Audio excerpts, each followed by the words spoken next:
Hey guys, Zen here, and welcome back. Guys, today we're diving deep and getting into 10 ways to fix Rainbow Six Siege. Now, fix is a term we'll use loosely because, well, does Rainbow Six Siege need to be fixed? Now, for some, the obvious answer is yes. There's lots that can be done to make Rainbow Six Siege a better game, but for some others, this is still one of the most unique shooters ever made, and they're happy with the experience. Now, recently, Ubisoft did address the community in a blog post, and so with a few things here, there have been some updates. But in this video, we're going deeper with a list of 10 things that I think Rainbow Six Siege could do that would hopefully improve this game, which will also include some of the community's most popular requests, as well as some things people have been fighting over and arguing about since the very beginning. Guys, let's get into this. And just as well as we speak on some huge updates to fix Rainbow Six Siege, this is a great time to fix those bad habits and switch to a much better solution. Guys, Fume is changing the game with its flagship flavored air device. If you're looking to break the chains of smoking or vaping, Fume is a no smoke, no vapor, and no nicotine alternative that can be used anywhere and is better for you. And guys, for different tastes, there's lots of flavors to choose from. I've actually started to enjoy the orange vanilla and also the crisp mint for something a little more refreshing. Now, again, you can use this thing anywhere, and you just can't help but fidget with it because it has a super satisfying click when you adjust the air dial and also magnets to secure it in place. And so sliding and clicking it just becomes a force of habit. And check it out, they even sent out this Fume with a single-use mango cartridge. And so guys, over 700,000 people have already added Fume to their daily routine, and I totally get why. It's simple, satisfying, and doesn't come with any of the downsides of smoking or vaping. And right now, if you order the Journey Pack using my code ZEN, you'll get a free Fume topper. So if you've been thinking about changing your habits, this is the perfect first step. Go to tryfume.com/zen or scan the QR code on screen and grab yours today. And thanks to them for sponsoring our video. Now, to start this list off, how many of you have ever seen one of these? This is one of the many anime trailers that have been released over the years for Rainbow Six Siege, and it is absolutely baffling that Ubisoft has not yet developed something bigger in scope and released it on streaming platforms. Video game adaptations for TV shows and movies has been one of the biggest forms of media recently, and many of them have come out to critical acclaim and massive success. I'm sure many of you enjoyed the Fallout TV series, as well as the immensely successful Last of Us TV show that has just released its season 2 with plans already in place for season 3 and beyond. Now, again, these Siege trailers are released essentially seasonally. Almost every time a new operator or remastered operator is released, so too are one of these trailers. And so to compile them together and create something like a TV show or movie, I think would do a lot to meld the story together and make it more cohesive. Ubisoft themselves even released the Captain Laserhawk series over on Netflix, which was a spin-off show of the super popular Far Cry: A Blood Dragon. And for Siege, this is something they've always struggled with. The story has gone in so many different directions that I think if you've been playing for a long time, you might not be entirely sure what is really going on. And so to have something like a show or a film, and especially in this anime style with its over-the-top animation and cool scenery, I think would effectively convey the story that Rainbow Six Siege is trying to tell. My question is, would you watch a Rainbow Six Siege anime? Now, next up at number 2, and something that's been gaining more and more popularity, is the return of Secure Area to Ranked. And that takes us here, to the basement of Villa. Do you know what happens down here? In today's Ranked, absolutely nothing. It serves as a glorified flank route, and that is such a waste of all of this space. There aren't any bomb sites that utilize any of this area, and so it's almost an entirely useless part of the map. But do you know what else is down here? A secure area point. Guys, secure area in a game like Siege is so much more than just another game mode. It changes everything about how a round of Siege is played. The operators you choose and who becomes the best and worst picks are totally different because of the differences to bomb. And of course, having unique spots on literally every single map in the game for secure area, like you just saw here with Villa, is a dramatic change. This is such an easy way to add more variety and liven things up again because all of the maps already have established secure area sites, and I think that change of pace would be a welcome update. Now, I'm also not against Hostage, but I think secure area is at least a good first step to add some much needed variety to Rainbow Six Siege, and this topic has been gaining tons of traction here. And let's also not forget that when Siege launched, secure area as well as Hostage were both a part of the playlist, and so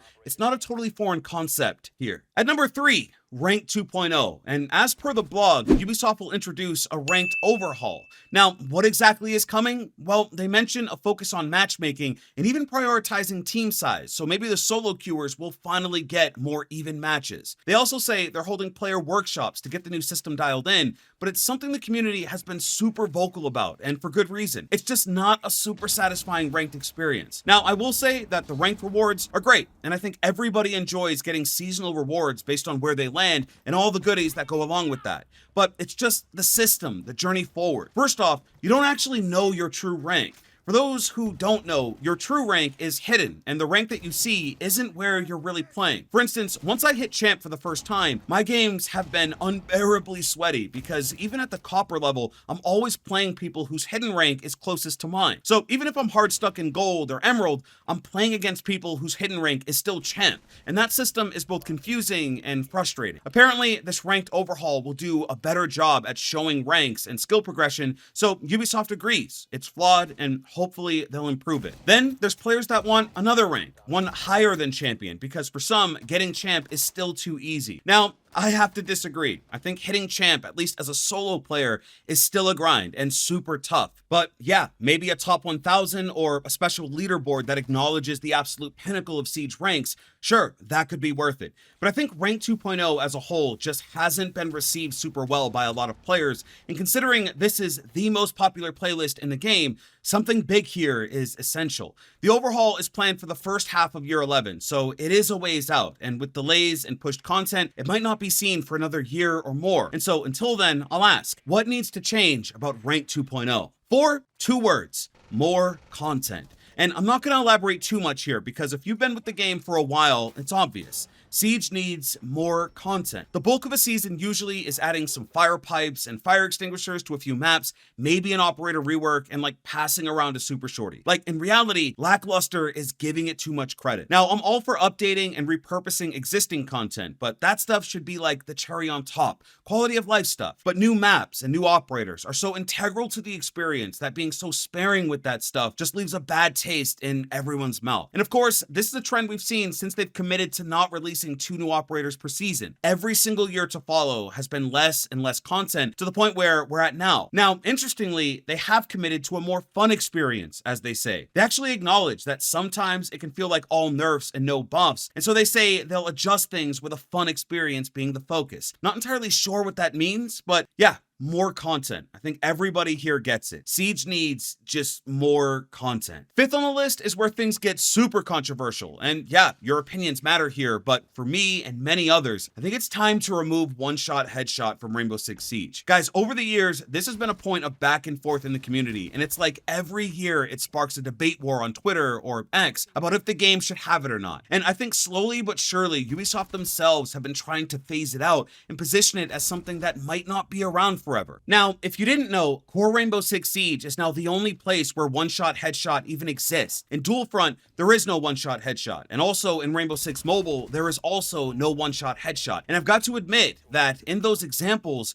it works. Now, yes, this mechanic has deep roots in the game's DNA, and for some, it's one of the reasons it is so unique. But the mechanic in and of itself is just so counteractive to what Siege is supposed to be. One-shot headshot isn't tactical. It doesn't promote good positioning or strategy. You could do everything right in a round, take your time and utilize all of your abilities and gadgets, and just get accidentally wall-banged by a guy pre-firing your teammate. It didn't require any effort or skill from that player, and you may have just had an unlucky pass by a soft wall, but that's one of the things it promotes. Random, unpredictable luck. Now, I think we've all had that fun, laugh-out-loud moment of getting a lucky wallbang, but for a lot of people, Siege would be a better game without it. What do you think? Next up, at 6, Anti-Cheat, our shortest segment here. Siege needs a new, deeper, stronger, more robust anti-cheat. I've played just about every other mainstream competitive shooter, and I'm being genuine when I say this, but Siege's cheating situation is the worst. It is not the only, but it is the worst. Cheaters are rampant here, and in anything above Gold 2, you will face cheaters no less than once every 3 games. And not all cheaters are spinbot wall hackers, but yeah, every season they talk about the updates, and I'll commend them. There are so many different parts to the anti-cheat that seem innovative and should be a step forward,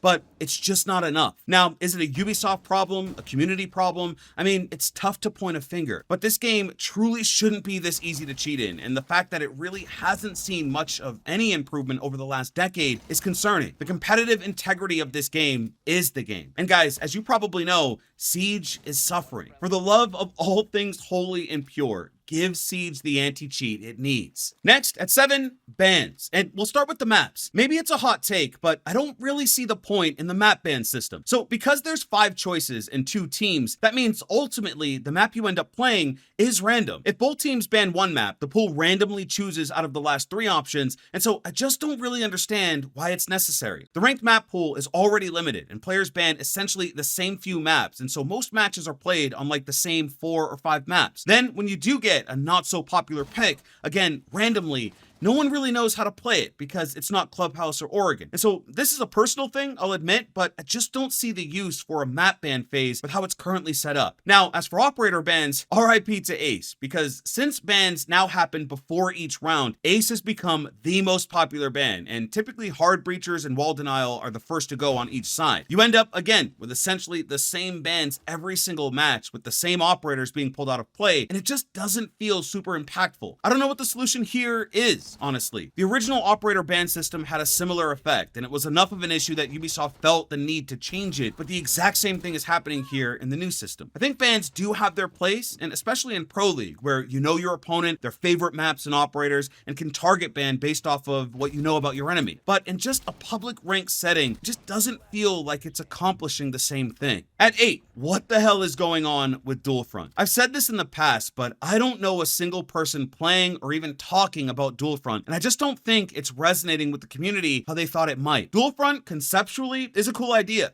This big open-ended siege map where you can kind of be anywhere and also be anyone, whether offense or defense, is cool. The addition of the neutral zone and making it this one territory where the 2 sides can meet in the middle and battle it out is also cool. And then adding 1 additional player on each side, making it 6v6, I mean, it should all work. The problem is that it just doesn't feel like Siege. With respawns on, it doesn't have that tension and deep, intimate gameplay that makes Siege exciting. And then the map just feels so lifeless. This rundown city, it just looks like something out of The Last of Us. It feels so separate to the game that's had this 10-year lifespan, and I just can't help but to say that Dual Front is an epic fail in almost every respect. I know tons of resources and manpower went into bringing this mode to life, and it's a shame that the community just hasn't attached to it. Even people new to the game really aren't sticking with Dual Front, and so for all of what went into it, I'm sorry, it's a waste. This easily could have been at least 1 new map or operator, and I think the vast majority of players would have preferred that to what ultimately became Dual Front. So the fix, move those resources from Dual Front and get a focus on making actual core Siege content. At number 9, let's try this. When I show you this, how does it make you feel? The bubbly bright colors, operators and costumes. How about this? A laser sword and Valkyrie in a full set of armor. This set the community ablaze, and yes, a lot of that is priced because this Paragon in particular was insanely expensive. But yeah, it's no secret that the aesthetic of Rainbow Six Siege has changed dramatically. But instead of offering my fix, as it were, I'll leave this one to you. Does this aesthetic belong in Siege? Do you think Siege needs to get its tactical identity back and stop with this stuff? Or is it just another live service game doing what live service games do? My stance on this really hasn't changed, honestly. I've not had an issue with most of this stuff because it is optional and ultimately cosmetic, and people are free to choose how they spend their currency in games. But there isn't a year that goes by that the identity of Siege isn't questioned just about every time a new skin bundle is released. And so would it fix Siege to bring back its original aesthetic? Are these skins really damaging the game as many say they are? Intriguing. And finally, at number 10, what is almost certainly inevitable at this point, but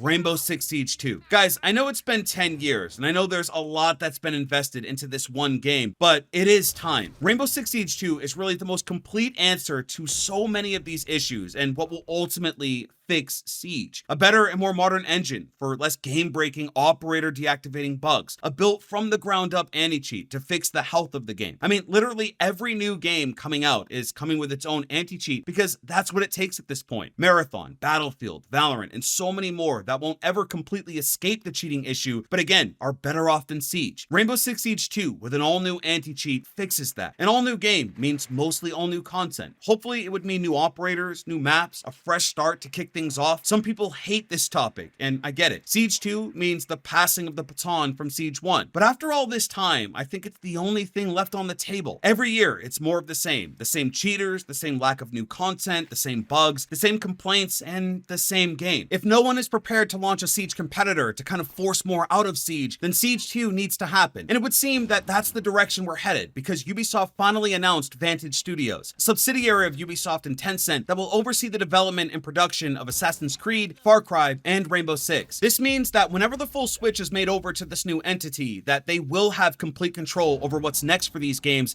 and their future. So if a true to the title Rainbow Six Siege 2 isn't on the horizon, dramatic change will be coming to Rainbow Six Siege, and it's possible that it looks like something totally different than what we have today. The entire point of Vantage Studios is to push for more innovation, industry-leading technology, and a bigger investment into these few franchises, and so I think at best, we should hope for a sequel to Siege that accomplishes just that. I want Rainbow Six Siege to finally see its full potential, and under its current state, it hasn't, and it honestly never will. Year after year, that's been proven. But this is it. This is its biggest chance at seeing what a fully supported and dedicated studio can accomplish with these goals in mind, and that would fix Rainbow Six Siege. So guys, leave your thoughts. How would you fix Rainbow Six Siege? And remember to click the link below to check out Fume and use code ZEN for a free topper. Leave a like on the video, and I'll see you in the next one. Hey, I'm out.